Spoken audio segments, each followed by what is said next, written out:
Friends, welcome back to my channel. మీరు కనుక నా ఛానల్ ఫస్ట్ టైం చూస్తున్నారా అయితే సబ్స్క్రైబ్ చేసుకోండి. అలాగే పక్కనే ఉన్న బెల్ ఐకాన్ని క్లిక్ చేసేయండి ఫ్రెండ్స్. ఈరోజు ఎపిసోడ్ అయితే సూపర్గా అదిరిపోబోతుంది. ఎక్కడ స్కిప్ చేయకుండా మొత్తం చూసేయండి ఫ్రెండ్స్. అప్పుడే మీరు ఎంజాయ్ చేయగలుగుతారు.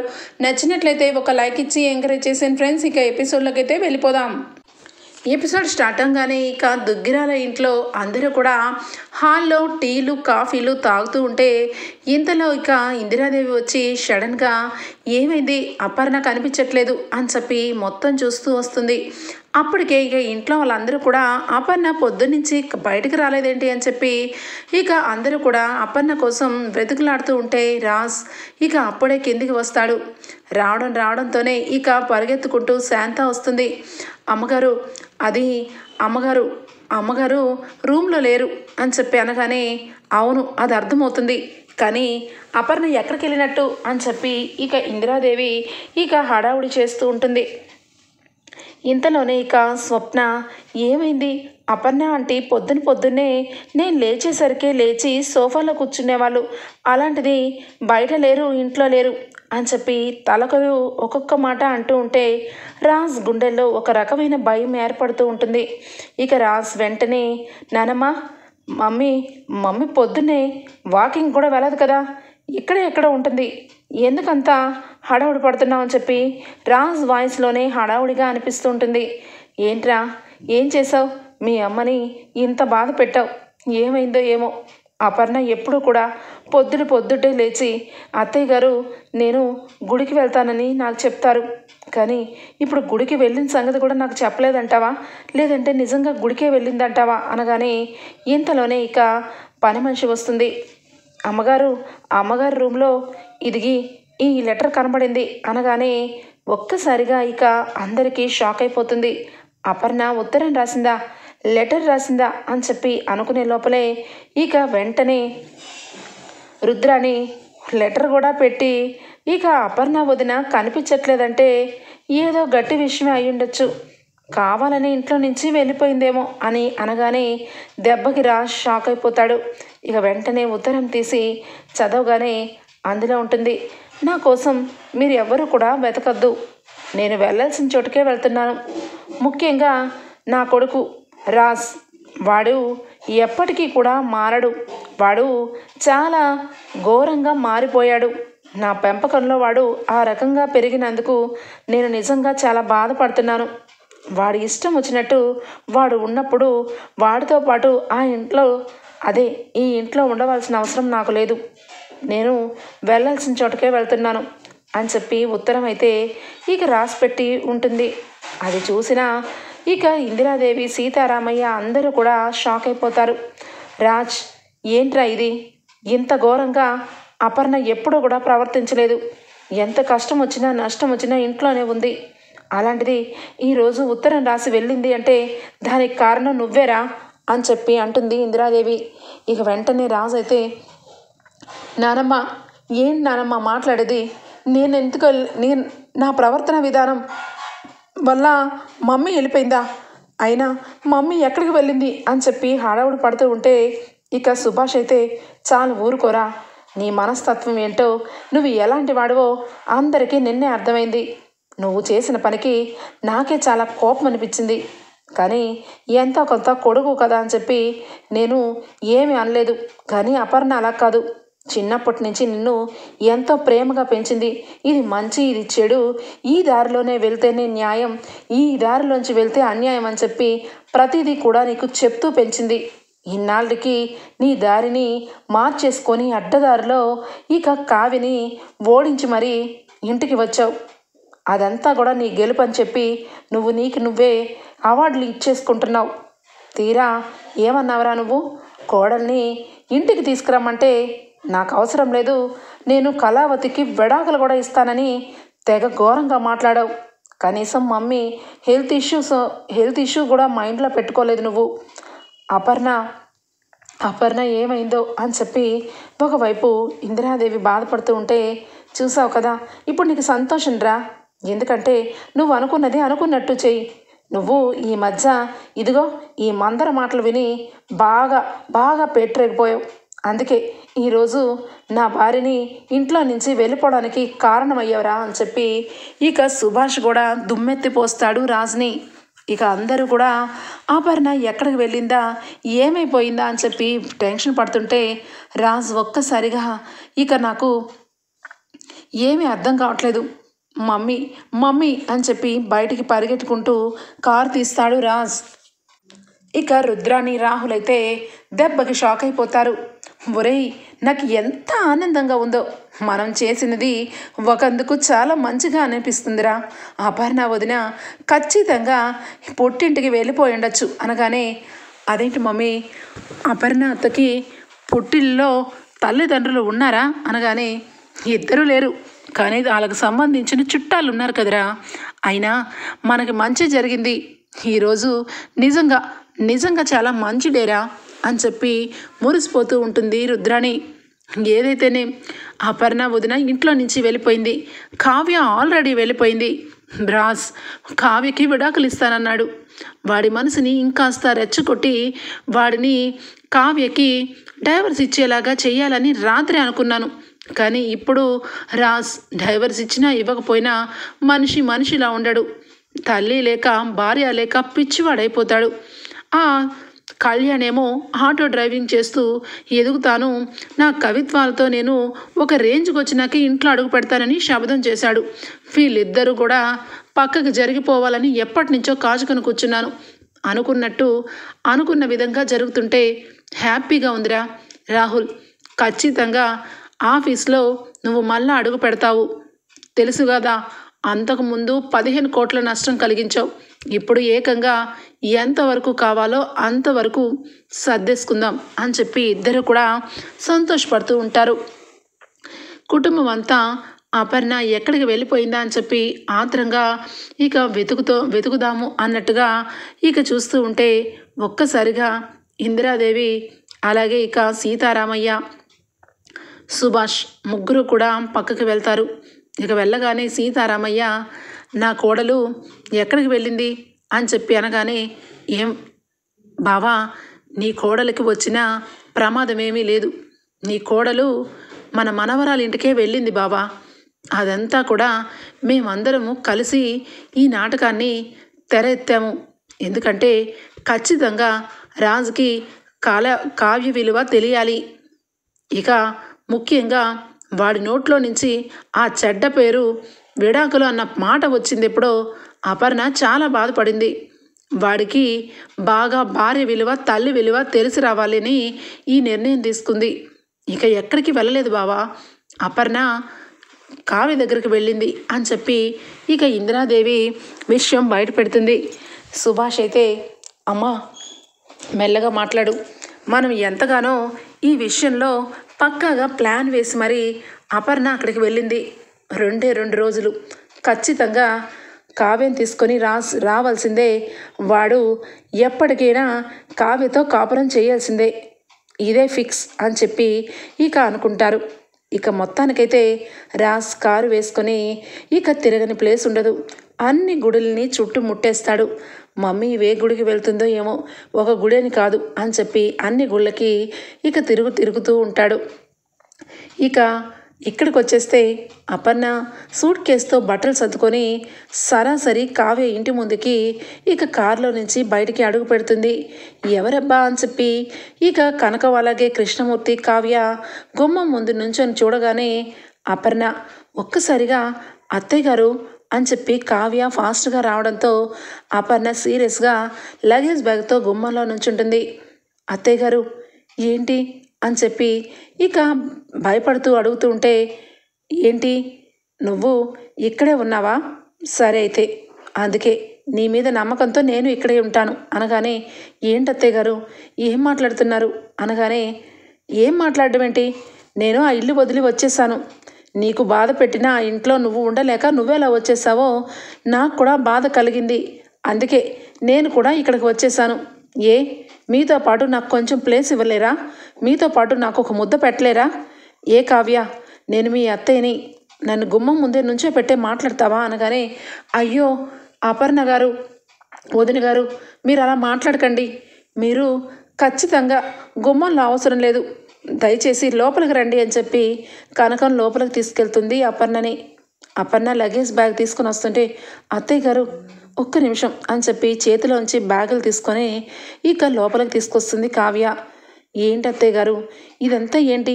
మీరు ఆ ఇల్లు వదిలేయడం ఏంటి? మీ ఇల్లు కదా, మీరు వదిలేయడం ఏంటి అని చెప్పి కావ్య అనగానే, చూడు కావ్య, నేను ఇక్కడికి ఎందుకు వచ్చానంటే మనశ్శాంతి కోసం వచ్చాను. నా జీవితంలో నేను ఒక నిర్ణయం తీసుకున్నాను. దాన్ని ఎదిరించడం కానీ ప్రశ్నించడం కానీ ఎవరు చేయకండి. దయచేసి నన్ను ప్రశాంతంగా ఇక్కడ మనస్ఫూర్తిగా ఉండనివ్వండి అని చెప్పి అపర్ణ మాట దాటేస్తుంది. కావ్యకి ఏమీ అర్థం కాదు. ఎప్పుడు లేంది అత్తయ్య గారు ఇలా బ్యాగ్ తీసుకొని ఇక్కడికి ఎలా వచ్చారు? ఏం జరుగుతుంది? ఆయన అత్తయ్య గారి గురించి ఎక్కడెక్కడ తిరుగుతున్నారో ఏమో అని చెప్పి కావ్య ఇంకా రాజ్ గురించి ఆలోచిస్తూ ఉంటుంది. ఇక మొత్తానికైతే కనకం కృష్ణమూర్తి ఏమే ఎప్పుడూ లేంది ఇంటికి దుగ్గిరాల కుటుంబం నుంచి ఇక్కడికి మన వియ్యపురాలు వచ్చింది. ఏ విషయంలో కూడా ఆమెకి ఎలాంటిగా కంఫర్టబుల్గా లేకుండా చేయకు. అన్నీ కూడా టయానికి ఆమె దగ్గరికి చేర్చు. ఆమె ఏ విధంగా ఇక్కడికి వచ్చిందో ఆ విషయంలో మనం మెల్లగా కూపీ లాగుదాం. ఇప్పుడే వెళ్ళి ఆతరంగా ఏంటి వదిన గారు ఏమైంది అని తల తినేయద్దు అని చెప్పి కృష్ణమూర్తి అనడంతో, సరేనయ్యా, నాకైతే ఖచ్చితంగా ఆలోచన బాగానే వచ్చింది. కేవలం ఇంట్లో పెద్ద గొడవే జరుగుంటుంది. కావ్యని మోసం చేశారు కదా మా నల్లుడు గారు. ఆ మోసాన్ని ఎదిరించి నాకు తెలిసి అపర్ణ వదిన గారు ఇక్కడికి వచ్చారేమో. ఎందుకంటే కేవలం నాకు కోపం వచ్చి నిన్న నేను పెద్దావిడికి ఫోన్ చేసి అడిగాను, మా కావ్య జీవితం ఏమవుతుంది, మీరందరూ కలిసి ఏం నిర్ణయం తీసుకున్నారని. అన్నీ న్యాయంగానే జరుగుతాయి. ఈ ఇంటికి ఎప్పటికైనా కోడలే ఇక మా ఇంటి కోడలు కావ్య అని చెప్పి నాతో గట్టిగా మాట్లాడారయ్యా. ఖచ్చితంగా కావ్య కోసమే వచ్చుంటారు. అందుకే నేను ఏమి అడగను అని చెప్పి కనకం ఎంతో కొంత అపర్ణ గురించి అర్థం చేసుకుంటుంది. ఇక రాజ్ తిరిగి మొత్తానికి అయితే అలసిపోతాడు. మమ్మీ, నాకు నిజంగా ఏమీ తెలియట్లేదు మమ్మీ. నువ్వు కనబడకపోతే నాకు కనీసం మాట కాదు, నా కాలు కూడా తడబడుతుంది. ఎక్కడికి వెళ్ళిపోయావు మమ్మీ? నిజంగా నిన్ను ఇంతలా బాధ పెడతానని అనుకోలేదు. ఏదో నా కర్మకాలి నా నోటికి ఎంత వస్తే అంత వాగేశాను. అయినా నువ్వు అలా ఎలా వెళ్ళిపోతావు మమ్మీ? నేనంటే నీకు చిన్నప్పటి నుంచి ఎంత ప్రేమ. నా గురించి మర్చిపోయావా మమ్మీ?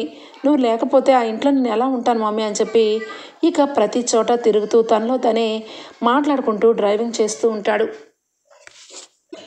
ఇక మొత్తానికి రాజ్కి అపర్ణ జాడ అసలు ఇక ఎక్కడ ఉందో కూడా ఇక కనిపెట్టలేక ఇంటికి వస్తాడు. ఇంటికి రాగానే ఇక డ్రైవర్ అయితే కార్ని తుడుచుకుంటూ ఇక ఒకవైపు నుంచొని ఉంటాడు. రాజ్ వెంటనే, ఏంటి పొద్దున్నే కారు వేసుకొని ఎక్కడికి వెళ్ళావు? కారులో ఎవరు వచ్చారు నీతో పాటు అనగానే, అది అయ్యగారు అమ్మగారు వచ్చారు, అమ్మగారిని కారులో దించేసి వస్తున్నాను అని చెప్పి అనగానే, రే ఎక్కడికి దించావురా? నువ్వు ఎక్కడికి వెళ్ళావా అనుకున్నాను. నువ్వు మమ్మీని తీసుకొని వెళ్ళావా? ఎక్కడికి వెళ్ళారా అని చెప్పి ఇక భయంగా ఒకవైపు ఇక ఆతరంగా అడుగుతాడు రాజ్. వెంటనే, అదేంటి సార్, నన్ను పెద్ద మేడం గారు కావ్య మేడం వాళ్ళ ఇంటికి తీసుకుని వెళ్ళమన్నారు. అందుకే ఇప్పుడే అక్కడికి వెళ్ళి దించేసి వస్తున్నా. నాకేమీ తెలియదు కదా సార్ మీకు చెప్పాలని. మేడం ఎక్కడ దించమన్నారో అక్కడికి దించడమే కదా అని చెప్పి దించేసి వస్తున్నాను. ఏమైంది సార్ అనగానే ఒక్కసారిగా రాజ్ ఊపిరి పీల్చుకుంటాడు. అమ్మయ్య, మమ్మీ కావ్య దగ్గరికి వెళ్ళిందా అని చెప్పి ఇక ఒక్కసారిగా రిలీఫ్ అవుతాడు. ఇంతలోనే ఇక లోపలికి వెళ్ళి ఇక అందరూ బాధపడుతూ ఉంటే ఇక రాజ్ అయితే, నానమ్మ మమ్మీ ఎక్కడుందో నాకు తెలిసింది. మమ్మీ ఎక్కడికి వెళ్ళలేదు. మమ్మీ ఆ కళావతి వాళ్ళ ఇంటికి వెళ్ళిందంట. అది డ్రైవర్ నరసింహ చెప్పాడు అనగానే, ఏంటి కళావతి వాళ్ళ ఇంటికి వెళ్ళిందా? అది కూడా అపర్ణ వెళ్ళిందా? లగేజ్ బ్యాగ్ తీసుకుని వెళ్ళడం ఏంటి? తను ఉత్తరం రాసి మరి కావ్య వాళ్ళ ఇంటికి వెళ్ళడం ఏంటి? ఏమైందిరా? నా కోడలు ఇంట్లో నుంచి వెళ్ళిపోయిందని ఇందాకటి నుంచి బాధపడుతున్నాను. ఇప్పుడేమో కావ్య దగ్గరికి వెళ్ళింది అంటున్నావు. అసలు ఇదంతా ఇప్పుడు అర్థమవుతుంది. నీ మూలంగానే అపర్ణ ఇల్లు దాటిందన్నమాట. నువ్వు చేసిన పనికి కళావతిని బ్రతిమలాడడానికి అపర్ణ వెళ్ళిందనమాట. అనగానే అయ్యో అమ్మమ్మ గారు, నిజంగా కావ్యని తీసుకురావాలి అంటే అపర్ణ ఆంటీ ఇంట్లో అందరికీ చెప్పే వెళ్ళేవాళ్ళు, అది కూడా నార్మల్గా వెళ్ళేవాళ్ళు. ఒక ఉత్తరం రాసి బ్యాగ్లో బట్టలు సర్దుకొని వెళ్ళరు కదా. నాకెందుకో అపర్ణ ఆంటీ బాగా హట్ అయ్యారనిపిస్తుంది. ఏం చేయడానికి అక్కడికి వెళ్ళారో ఏంటో, నాకెందుకో ఇది ఎంత ఆలోచిస్తుంటే గట్టిగా ఫిక్స్ అయ్యే వెళ్ళిపోయారనిపిస్తుంది అని చెప్పి స్వప్న అంటూ ఉంటుంది. ఇక రాజు అయితే ఏంటి ఇప్పటికీ మీకు అర్థం కాలేదా? ఆ కళావతి ఎంత మాయలాడో, చివరి అక్కడికి మా మమ్మీని కూడా మార్చేసింది. అసలు ఇదంతటికీ కారణం ఆ కళావతి. చెప్తాను. నాకు సీఈఓ అవసరం లేదు, ఏ బోర్డు పదవి అవసరం లేదు. మా మమ్మీ నాకు కావాలి. మా మమ్మీని ఏం మాయ చేసిందో వెళ్ళి 4 మాటలు కడిగేసి మా మమ్మీని తీసుకొని వస్తాను అని చెప్పి రాజు అనగానే నోరు మొయ్ అని చెప్పి గట్టిగా అరుస్తాడు సీతారామయ్య. ఆ ఒక్కసారిగా షాక్ అయిపోతాడు రాజ్. ఏంట్రా ఏం మాట్లాడుతున్నావు? ఇప్పటికీ నీకు బుద్ధి రాకుండా ఇంకా కళావతి మాయ చేసింది, మాయాజాలం చేసిందని నోరు ఏ రకంగా పారేసుకుంటున్నావు? దీనంతటికీ కారణం నువ్వు చేసిన పనికి నా కోడలు ఇల్లు దాటి వెళ్ళిపోయింది. నీకేమైందిరా?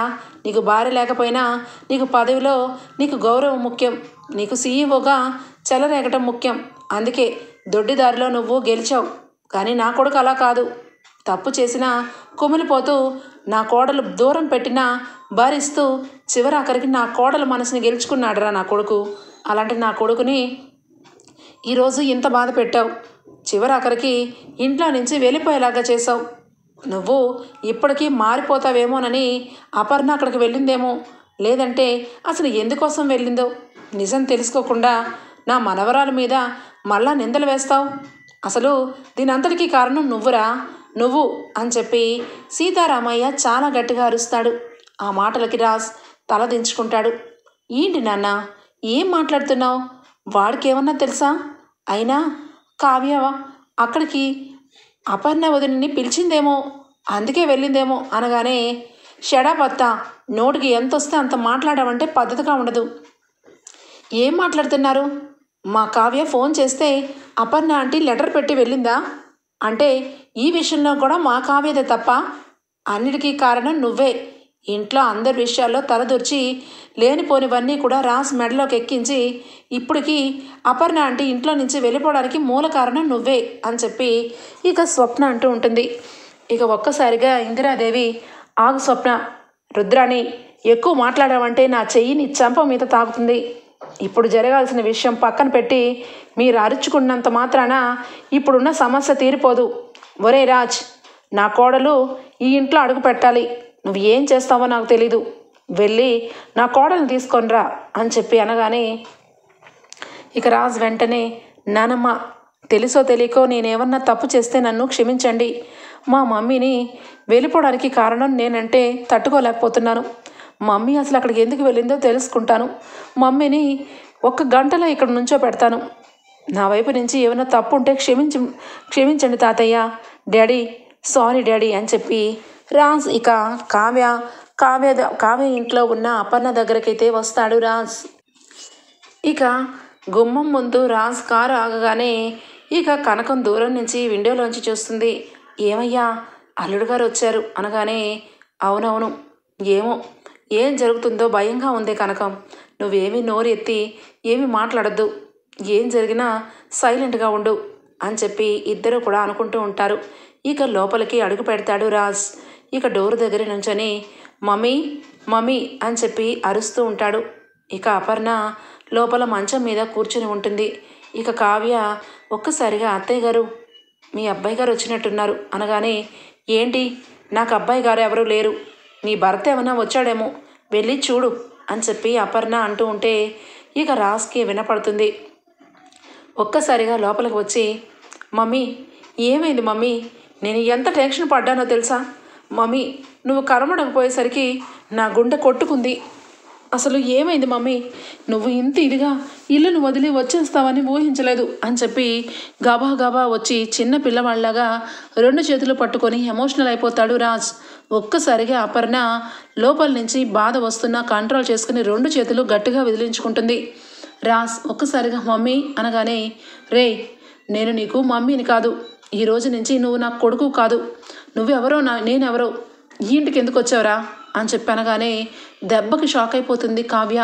అత్తయ్య గారు అనగానే అవునమ్మా నిజమే, నేను అత్తయ్య గారినే, కానీ వీడికి తల్లిని మాత్రం కాదు. వాడు ఎంత దుర్మార్గుడుగా మారిపోతున్నాడో చూస్తూ చూస్తూ భరించలేక ఈ ఇంటికి వచ్చాను. వీడు ఈరోజు చేసిన పనికి వీడి చెంప చెళ్ళు అనిపించాలి, కానీ నాకు ఆ అధికారం లేదు అనిపించింది. వాడు చేసిన పనికి వాడిని నేను ఏమీ అనలేక నేనే ఇల్లు దాటి వచ్చాను. ఈ ఇంట్లో ఉండాలని డిసైడ్ అయ్యాను. దయచేసి వాడిని ఇక్కడి నుంచి వెళ్ళిపోమనండి అనగానే అత్తయ్య గారు ఏం మాట్లాడుతున్నారు, ఆయన మీ కొడుకు అనగానే కళావతి నువ్వు ఈ మధ్యలో నువ్వు ఏమీ చేయనట్టుగా మాట్లాడొద్దు. అన్నిటికీ కారణం నువ్వే. మమ్మీని ఏదో మాయ చేసావు, అందుకే మమ్మీ చివరాఖరికి ఇల్లు వదిలి వచ్చేసేలా చేసావు నువ్వే అనగానే చాలు ఆపండి అని చెప్పి గట్టిగా అరుస్తుంది కావ్య. ఒక్కసారిగా అపర్ణ, కనకం, కృష్ణమూర్తి అందరూ సైలెంట్ అయిపోతారు. ఏం మాట్లాడుతున్నారు, నేను కారణం ఎందుకు అవుతాను? అత్తయ్య గారు ఎప్పుడు కూడా మీ వైపు నుంచి చాలా మంచిగా ఆలోచిస్తారు. మీరు చేసిన పనికి అత్తయ్య గారికి మనసు నొప్పించి ఇంటికి వచ్చేలాగా చేసింది మీరు. నా మీద నింద వేస్తారేంటి అనగానే అన్నిటికీ కారణం నువ్వే. నీ డిజైన్స్ చూశానని, నీ డిజైన్స్ చూసి నేను గెలుపొందానని అన్నీ కూడా కావాలని తెలిసేలా చేసి నా గురించి అందరికీ బ్యాడ్గా కనిపించేలా చేసావు అనగానే చూడండి మహాశయ, ఇప్పటి వరకు నీ గురించి కానీ నా డిజైన్స్ మీరు కాపీ కొట్టి గెలిచారని కానీ నేను ఎవరికి ఏమీ చెప్పలేదు. చెప్పి ఉన్నా తప్పే కాదు, కానీ నేను చెప్పలేదు. అయినా మీరు గెలిచినా ఓడినా మీరు ఆ ఇంటి మనవడు, అలాగే అత్తయ్యకి కొడుకు. ఆ విషయంలో క్లారిటీ మీకుంది కదా. మధ్యలో నేనేం మాయ చేశాను? అత్తయ్య గారు మీరు ఏమనుకొని ఇంటికి వచ్చారో నాకు తెలీదు, కానీ ఆయన మాత్రం ఎప్పటికీ మారరు. మీరు ఒక్కటవుతారు అత్తయ్య గారు. ఎటొచ్చి నేనే నా పుట్టింట్లో ఉన్నాను అనగానే అవునమ్మా కావ్య, నిజమే నువ్వు అన్నది. వీడికి ఇంకా బుద్ధి రాలేదు. వీడి బుద్ధిని మార్చడానికే నేను ఇక్కడికి వచ్చాను. చూడరాజ్, ఈరోజు కూడా నీ నోట్లో నుంచి ఇంకా కావ్య మీద ద్వేషంగానే మాట్లాడుతున్నావు తప్పించి నిజాలు అబద్ధాలు అవన్నీ పక్కన పెట్టేస్తే నువ్వు మారిపోయావు. నువ్వు నా కొడువి కానే కాదు. దొంగదారిలో నువ్వు దొరలా బ్రతుకుతూ ఉంటే ఆ ఇంట్లో ఉండడం నా వల్ల కాదు. కావ్య ఏ తప్పు చేయలేదు. తల్లిగా నేను కావ్యకే సపోర్ట్ చేస్తున్నాను. ఆ ఇంటికి కావ్య రావాలి అంటే, నేను రావాలి అంటే కావ్య కూడా రావాలి. నువ్వు చేసిన తప్పులకి కావ్యకి సారీ చెప్పి కావ్యని ఇంటికి తీసుకుని వస్తే తప్ప నేను నీతో రాను. నువ్వు నా కొడుకు అని ఒప్పుకోను. ఇది గుర్తుపెట్టుకుంటే బాగుంటుంది అనగానే కావ్యని నేను ఇంటికి తీసుకురావడమా? నేను ఏ తప్పు చేయలేదు మమ్మీ. కావ్యకి సారీ ఎందుకు చెప్తాను? కళావతిని ఎట్టి పరిస్థితుల్లోనూ నా భార్యగా ఒప్పుకోను అని చెప్పి అనగానే అలాంటప్పుడు నువ్వు నా కొడుకుగా ఎప్పుడు ఉండవు. అందుకే కొడుకైనా కూతురైనా కావ్య అని అనుకొని ఇక్కడికి వచ్చాను. ఇక్కడికి ఎందుకు వచ్చావు? వెళ్ళు అని చెప్పి అపర్ణ మొండి చేస్తుంది. అది కాదు మమ్మీ, ఈ విషయం మన ఇంట్లో చర్చించుకుందాం రా మమ్మీ అనగానే ఒరేయ్, ఇక్కడి నుంచి మర్యాదగా వెళ్తావా వెళ్ళవా? నువ్వు ఎవరవో నేనెవరవో, నువ్వు మర్యాదగా ఇక్కడి నుంచి వెళ్తే బాగుంటుంది అని చెప్పి అపర్ణ రాజుని ఇక అక్కడి నుంచి వెళ్ళిపోమని పంపించేస్తుంది. రాజ్ ఇక ఏమి చేయలేక వెనుతిరిగి ఇంటికి వస్తాడు. ఇక కావ్య అయితే ఏంటి అత్తయ్య గారు, ఎందుకు మీరు మీ ఇంటికి మీరు వెళ్ళిపోతే బాగుంటుంది. మీ అబ్బాయి గారు మీ గురించి బాధపడుతున్నారు, కుటుంబం అంతా బాధపడుతుంది అనగానే చాలు ఊరుకో కావ్య. కుటుంబం అంతా బాధపడుతుంటే నువ్వైనా తగ్గి నాతో పాటు రావమంటే వచ్చావా? నువ్వు రాలేదు. అలాంటప్పుడు ఎవరో ఒకరు తగ్గాలి కాబట్టి నేను ఇక్కడికి వచ్చాను. ఆ మాత్రం నాకు ఒక ముద్ద పెట్టలేవా అనగానే అత్తయ్య గారు ఏం మాట్లాడుతున్నారు? మీరు నాకు తల్లిలాగా, మీరు నాకు భారం అవ్వడం ఏంటి అని చెప్పి కావ్య ఉంటుంది. ఇక ఇంతలోనే రాజు ఇంటికి వెళ్ళగానే ఇంట్లో అందరూ కూడా రాజుని నిలదీస్తారు. అపర్ణ కేవలం ఇక కావ్యని ఇంటికి తీసుకొని వస్తే తప్ప తను ఇంటికి రానని ఇలా మాట్లాడిందని, తనకి నాకు ఎలాంటి సంబంధం లేదని మమ్మీ చెప్పిందని బాధపడుతూ రాజ్ అందరికీ చెప్తాడు. ఆ మాట విన్న రుద్రాణి అయితే ఇక ఎప్పటికీ రాజ్ చాలా మొండివాడు, కావ్యని ఇంటికి తీసుకురాడు. ఇక కాబట్టి అపర్ణ కూడా ఇంటికి రాదు. చాలా హ్యాపీగా ఉందిరా అని చెప్పి మందు పార్టీకి అరేంజ్ చేసుకుంటారు తల్లి కొడుకులు ఇద్దరు కూడా. ఇక ఇద్దరు మందు తాగుతూ లేనిపోని అబద్ధాలు నిజాలు మొత్తం మాట్లాడుకొని వెళ్ళగక్కుంటూ ఉంటారు. స్వప్న అదే టైంలో రుద్రాణిని రాహుల్ని ఒక కంట కన్నేస్తూ ఉంటుంది. కావ్య విషయంలో వీళ్ళిద్దరూ ఏదో మొదలపు చేశారు. కావ్య ఇంట్లోంచి వెళ్ళిపోవడానికి కూడా కారణం వీలేనని నాకు ఎప్పటి నుంచో డౌట్గా ఉందని ఒక ఫోన్ తీసుకొని వెనక నుంచి షూట్ చేస్తూ ఉంటుంది. ఇక ఇద్దరు మాట్లాడుకుంటూ దెబ్బకి మొత్తం కూడా బయట పెట్టుకుంటారు ఒకరి గురించి ఒకరు. అత్తయ్య ఇక మమ్మీ అత్త రాదు ఖచ్చితంగా, ఇక కావ్య రాదు, ఇంట్లో మొత్తానికి ఎండీగా నేనే ఉంటాను, రాజ్ వెళ్ళి తీసుకురాడు. రాజ్ అంత ఇదిగా మారిపోవడానికి కారణం కూడా మనమే కదరా, ఎందుకంటే కావ్య ఇంట్లో నుంచి వెళ్ళిపోవడానికి మూల కారణం మనమే. ఇక అపర్ణ వదినకి ట్యాబ్లెట్స్ మార్చి ప్రాణాపాయ స్థితికి తెప్పించి కావ్యని ఫోన్ చేసి ఫేక్ కాల్గా మార్చింది మనం. ఆ విషయంలో రాజ్ పూర్తిగా మారిపోయాడు. ఆ విషయంలోనే కదరా బలవంతంగా కాపురం చేశానని నోరు జారాడు.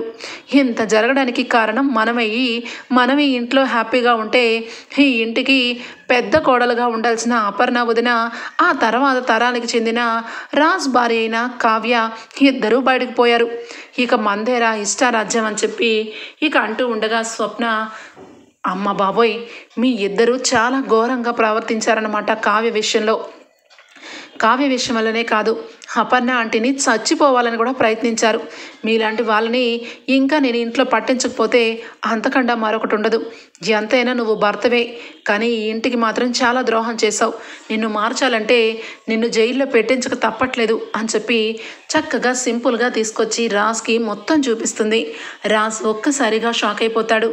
కావ్య విషయంలో ఎంత పోలిష్గా ప్రవర్తించానో, మా అమ్మ విషయంలో చేసిన తప్పులన్నీ కూడా రుద్రాణి అత్త రాహుల్ చేస్తే కావ్యకి పనిష్మెంట్ ఇచ్చాను. ఇలాంటి వాళ్ళని నమ్మి నేను అడ్డదారిలో కావ్యని ఇక చాలా బాధ పెట్టాను అని చెప్పి చాలా ఘోరంగా బాధపడతాడు. రాజ్ చేసిన ప్రతి మాట్లాడిన మాటలు, కావ్యని దెప్పి పొడిచే మాటలు, కావ్యని మోసం చేసిన విషయాలు అన్నీ లైన్గా కళ్ళ ముందు గుర్తు చేసుకొని ఇక ఒక్కసారిగా తప్పు తెలుసుకున్న రాజ్ ఇక టైం కూడా ఆలోచించకుండా కావ్య దగ్గరికి వెళ్తాడు. ఇక అపర్ణ అయితే, ఏంటి మళ్ళా వచ్చావు, ఎప్పటికీ నేను రాను, కావ్య కూడా రాదు, వెళ్ళు అనగానే ఒక్కసారిగా మమ్మీ ఒక్క నిమిషం కళావతి ఎక్కడుంది అని చెప్పి కావ్య అని చెప్పి అపర్ణ పిలవగానే, ఏంటి అత్తయ్య గారు అని చెప్పి బయటికి రావడంతో ఒక్కసారిగా రెండు కాళ్ళు పట్టుకుంటాడు రాజ్. నువ్వు నన్ను క్షమించు, నేను చాలా పెద్ద తప్పు చేశాను, నన్ను క్షమించు కళావతి అనగానే ఒక్కసారిగా కావ్య కళ్ళు వెంట నీళ్లు. ఏవండి మీరు నా కాళ్ళు పట్టుకోవడం ఏంటి, వదలండి అని చెప్పి ఇక వదిలించుకునే లోపలే కావ్య కళ్ళు తిరిగి పడిపోతుంది. ఒక్కసారిగా రాజ్ కళావతి అని చెప్పి కావ్యని ఇక మంచం మీద పెట్టి ఒక్కసారిగా, కళావతికి ఏమైంది, కళావతి లేకపోతే నేను బ్రతకలేను మమ్మీ, నేను చేసిన తప్పుని తెలుసుకొని కళావతికి క్షమాపణ చెప్పడానికి వచ్చాను, కానీ నా కళావతి కళ్ళు తెరవట్లేదు అని చెప్పి భయపడుతూ బాధపడుతూ ఉంటే అప్పుడు మెల్లగా కావ్య కళ్ళు తెరిచి, ఏమండి నేను ఏమీ అయిపోలేదు, మీరు ఏమీ అవ్వకండి, నిజానికి నేను ఒక విషయం మీ దగ్గర అందరి దగ్గర దాచిపెట్టాను అనగానే, ఏమైంది ఏ విషయం అని చెప్పి అపర్ణ అంటూ ఉంటే, ఎలాంటి విషయమైనా తట్టుకోండి, ఖచ్చితంగా తట్టుకొని నిలబడాలి అని చెప్పి అపర్ణకి రాజ్కి అలాగే ఇక కనకానికి కృష్ణమూర్తికి టెన్షన్ పెడుతుంది కావ్య. ఏమైంది కావ్య, ఏ విషయం, ఏమైంది నీకు అని చెప్పి అపర్ణ రాజ్ అందరూ కూడా నలుగురు కూడా రాగానే ఒక్కసారిగా, ఏమీ లేదు, మీరు నానమ్మ కాబోతున్నారు, అమ్మ నువ్వు అమ్మమ్మవి కాబోతున్నావు, ఏమండి మీరు తండ్రి కాబోతున్నారు అని చెప్పి కావ్య చాలా మంచి విషయాన్ని, గుడ్ న్యూస్ని బయట పెడుతుంది. ఒక్కసారిగా రాజ్ కళ్ళమ్మట నీళ్లు. అపర్ణ ఆనందంతో, ఏంటి నిజమా కావ్య అనగానే, అవునత్తయ్య గారు, ఈ విషయం నాకు ఈ మధ్యనే తెలిసింది, కానీ నేను నాలో నేనే ఈ విషయాన్ని బయట పెట్టలేదు. ఈ పందెంలో నెగ్గి మీ ఇంట్లో అడుగుపెట్టి ఈ విషయాన్ని చెప్దామనుకున్నాను, కానీ ఇదిగో ఈ రకంగా చెప్పాల్సి వచ్చింది అని చెప్పనగానే రాజ్ ఒక్కసారిగా కావ్యని ఎత్తుకొని గిరాగిరా తిరిగేస్తాడు. ఇక పద మమ్మీ, కళావతి నన్ను క్షమించావనుకుంటున్నాను, పద అని చెప్పి ఇద్దరిని కూడా చాలా ప్రేమగా ఇక కారులో ఎక్కించుకొని కావ్య బ్యాగులు, ఇక అపర్ణ బ్యాగులు, లగేజ్ బ్యాగులన్నీ కూడా పెట్టి తీసుకొని వెళ్తాడు. ఇక ఇంట్లో అందరూ సంతోషంగా కావ్య అపర్ణ రావడంతో ఇక అందరూ చాలా సంతోషంగా ఆహ్వానిస్తారు. ఇంతలో రుద్రాని అలాగే రాహుల్ కనిపించరు. అపర్ణ వెంటనే ఏంట్రా, ఏంటి, ఎవరిని వెతుకుతున్నావు అనగానే నేను వెతకట్లేదు, కళావతి వెతుకుతుంది మమ్మీ అనగానే అవునత్తయ్య గారు, ఎంతకీ రుద్రాని గారేరి, రాహుల్ కనిపించట్లేదేంటి అనగానే అప్పుడు జరిగిన విషయం రాజ్ చెప్తాడు. వాళ్ళిద్దరూ ఈ ఇంట్లో తిండి తిని తిన్నింటి వాసాలే లెక్కించారు, అందుకే వాళ్ళిద్దరినీ పోలీస్ స్టేషన్కి పంపించాను. వీళ్ళందరూ నన్ను చేతులు కట్టేసి పోలీస్ స్టేషన్ వరకే పంపించమన్నారు, లేదంటే వాళ్ళిద్దరినీ నేనే షూట్ చేసి చంపేసేవాడిని. వాళ్ళిద్దరూ మమ్మీ మీద చాలా కుట్ర పన్నారు, ముఖ్యంగా నన్ను విడదీయాలని చూశారు. అందుకే వాళ్ళ పాపం రాత్రికి రాత్రే పండింది.